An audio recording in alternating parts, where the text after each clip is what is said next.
राधे राधे दोस्तों, आप सभी का स्वागत है आपके अपने चैनल में सोनू सर कॉमर्स क्लासेस में।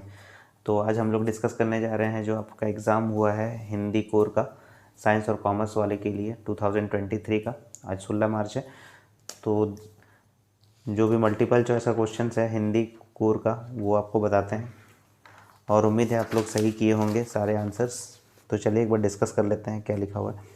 तो निम्नलिखित पद्यांश को ध्यानपूर्वक पढ़कर प्रश्न 1 से लेकर 4 के लिए सही विकल्प का चयन कीजिए। तो यहाँ लिखा गया है, प्रस्तुत पंक्ति में कवि रूढ़ियों को छोड़ने के लिए क्यों कह रहे हैं। क्योंकि रूढ़ियों जो है वो रूढ़ियाँ समय के बदलने पर विकास में बाधा पहुँचाती है। तो एक हो जाएगा इसका आंसर। कवि किस पक्षी के समान चातुरी दिखाने को कहते हैं। तो यहाँ पर हंस बोला गया है, तो यहाँ पर हो जाएगा क्वेश्चन नंबर 2 का 4 नंबर ऑप्शन हो जाएगा। उसके बाद आपको दिया गया है क्वेश्चन नंबर 3 में कि सुख से ना होकर चित्त से देशानुरागी हो सदा, कथन का आशय क्या है। यानी मुख से ना होकर, तो जैसे यहाँ पर लिखा हुआ है मुख से ना होकर चित्त से देशानुरागी हो सदा। ठीक है, तो उसका मतलब आपको क्या बोल रहे हैं यहाँ पर। तो हमें केवल देश प्रेम की बातें ही नहीं करनी चाहिए, हमें उसके लिए सार्थक प्रयास भी करने चाहिए। हमें कथनी और करनी में समानता रखनी चाहिए, यानी इन सभी हो जाएगा। ठीक है ना, तो 4 नंबर हो जाएगा इसका सही आंसर। हम दूसरों की पीड़ा को कैसे महसूस कर सकते हैं। दूसरे की पीड़ा को हम लोग कैसे महसूस कर सकते हैं, तो यहाँ पर है कि निज दुख से। तो क्वेश्चन नंबर 4 का ऑप्शन 1 हो जाएगा। निम्नलिखित गद्यांश को ध्यानपूर्वक पढ़कर 5 से 8 के लिए सही विकल्प का चयन करते हैं हम लोग। तो जैसे यहाँ पर लिखा गया है कि प्रस्तुत गद्यांश की उचित शीर्षक क्या है। तो यहाँ पर आपको लिखा गया है कि हमारी हिंदी सजीव भाषा है, इसके लिए अरबी फारसी आदि के संपर्क में आकर इनके तो शब्द ग्रहण किए। तो ये आपको हिंदी का महत्व के बारे में बताया गया है। तो यहाँ पर आपका ऑप्शन हो जाएगा हिंदी का महत्व, तो 5 का 1 हो जाएगा। ठीक है, संजीव भाषा से क्या तात्पर्य है। तो जैसे वहाँ पर लिखा हुआ है कि हमारी हिंदी सजीव भाषा है, इसके कारण जो है वो ग्रहण करने की क्षमता है इसमें। तो जिसमें अनेक भाषा को शब्द को पचा लिया है, जिस भाषा ने शब्द को ग्रहण करने की शक्ति के सहज है। तो 6 का 2 हो जाएगा। हिंदी में नए शब्दों का आगमन क्यों उचित है।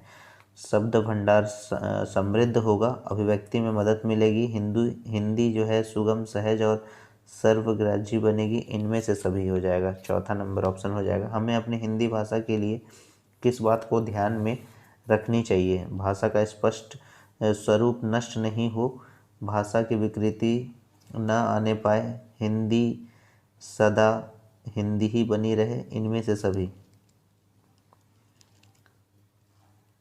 भाषा का स्वरूप नष्ट नहीं होना चाहिए, भाषा की विकृति न आने पाए, ये इनमें से सभी हो जाएगा। ठीक है, 8 का 4 हो जाएगा।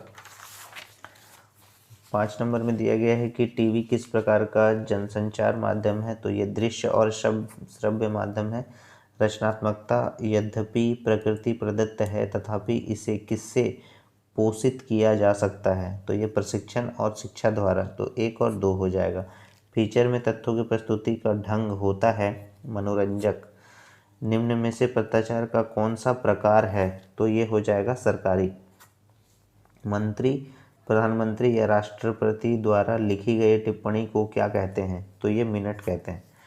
तो 13 के बाद क्वेश्चन नंबर 14 में लिखा गया है जनसंचार का प्रमुख उद्देश्य क्या है। ये है सूचनाओं को परस्पर बांटना। 15 नंबर में दिया गया है सूचनाओं का संकलन पर संपादक तक पहुंचाने की जिम्मेदारी किसकी होती है। तो ये पत्रकार की होती है। समाचार लेखन की शैली कौन सी है 16 नंबर में। तो ये है उल्टा पिरामिड शैली। प्रत्यक्ष संवाद के बजाय किसी तकनीकी या यांत्रिक माध्यम के द्वारा समाज के लिए एक विशाल वर्ग से संवाद कायम करना क्या कहलाता है। तो ये हो जाएगा जनसंचार। 18 नंबर है मीडिया का इस समय सबसे सशक्त माध्यम क्या है। वो है सोशल मीडिया। 18 नंबर तक हो गया। उम्मीद है आप लोग भी अब सही कर चुके होंगे ये आंसर्स। क्वेश्चन नंबर 19 से 22 में एक आपको पद्यांश दिया गया है। तो प्रस्तुत पंक्ति के रचयिता का नाम क्या है। तो ये देख लेते हैं। जाने तक मीठे पानी का सूखता है। तो ये जो है ये रचयिता इसका है गजानन माधव मुक्ति बोध जी है। तो ये 19 का 1 हो जाए। कवि के हृदय में कैसे पानी का झरना है, तो ये मीठे मीठे पानी का सोता है। 21 नंबर में क्या दिया गया है कि धरती के ऊपर कौन मुस्कुराता रहता है, तो धरती के ऊपर कौन मुस्कुराता रहता है, तो यहाँ पर वर्णन था यहाँ पर चांद। तो यहाँ पर हो जाएगा आपका 21 का 4 हो जाएगा। कवि के हृदय में किसके प्रति प्रेम भरा है, तो ये हो जाएगा माता के प्रति। शारीरिक रूप से दुर्बल और पीड़ाग्रस्त कौन है, तो वो हो जाएगा विकलांग। परिमल, अनामिका, गीतिका, नए पत्ते, अनीमा, बेला, तुलसीदास, कुकुरमुत्ता किसके कवि संग्रह है, तो ये निराला जी का है। 25 नंबर में लिखा गया किस वर्ग के बच्चे हर प्रकार के दुखों को सहन करने की शक्ति रखते हैं, तो वो है शोषित वर्ग। माँ किसके घरौंदे में दिए जलाती है, तो ये है बच्चों के।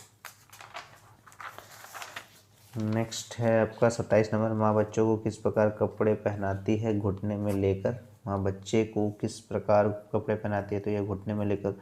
नेक्स्ट आपको दिया गया 28 से 31 जो है आपको एक गद्यांश दिया गया है। प्रस्तुत पंक्ति किस पाठ से ली गई है, तो ये पहलवान की ढोलक से ही आपको समझ में आ रहा है। तो ये 28 का 3 हो जाएगा। रात्रि की विभीषिका को कौन चुनौती दे रही है, तो पहलवान की ढोलक। पहलवान कितनी देर तक ढोलक बजाता था, तो 1 घंटा, 2 घंटा, 3 घंटा नहीं, संध्या से लेकर सुबह तक, तो 30 तक हो गया है। 31 नंबर में आपको दिया गया है कि ढोलक की आवाज़ किसके भीतर संजीवनी शक्ति का संचार करती है, तो ये गांव के लोगों के लिए। निम्न में से कौन सा कथन सही है, जाति प्रथा बिल्कुल सही नहीं है, इनमें से कौन। तो जाति प्रथा भारत में बेरोजगारी एक का प्रत्यक्ष कारण है, तो ये 32 का 1 हो जाएगा। पहलवान लुट्टन सिंह के कितने बेटे थे, तो वो 2 बेटे थे। लेखक किसके पूजा पाठ में सहयोग करता था, आर्य समाज के। पैसा खर्च करने का प्रमुख स्थान कौन सा है, वो है बाजार। 35 का आंसर यहाँ तक हो चुका है। 36 में महादेवी वर्मा किस युग की कवियत्री मानी जाती है, तो ये हो जाएगा छायावादी युग के। यशोधर बाबू के बड़े लड़के का क्या नाम था, वो है भूषण। जूझ कहानी के आधार पर बताए गए लेखक के दादा किससे डरते थे, राव साहब से। लेखिका के परिवार के साथ किसका परिवार छुपने के लिए जा रहा था, वानदान का। और 40 नंबर का क्वेश्चन का क्या लिखा हुआ देख लेते हैं कि लेखिका के अनुसार अगली सदी आने तक किसको सम्मान मिलेगा, औरतों को। तो उम्मीद है 40 का 40 क्वेश्चन आप लोगों ने सही किया होगा, साइंस और कॉमर्स वाले विद्यार्थी। हिंदी कोर का आपका एग्ज़ाम था 16 मार्च 2023, और आने वाले एग्ज़ाम के लिए आप लोग को बेस्ट ऑफ लक। सारे एग्ज़ाम बढ़िया से आप लोग दीजिएगा। और 40 का 40 आपको ऑब्जेक्टिव आज बता दिया गया, तो आप लोग चेक कर लीजिएगा कितना आपका सही है। तो आंसर की आपको बता दिया गया है, ठीक है। अगर आप चैनल पर नए हैं तो चैनल को सब्सक्राइब कर लीजिए, और आने वाले वीडियो में आपका जो भी एग्ज़ाम होता रहेगा उसका मैं आंसर की बताता रहूँगा। और तब तक के लिए राधे राधे दोस्तों।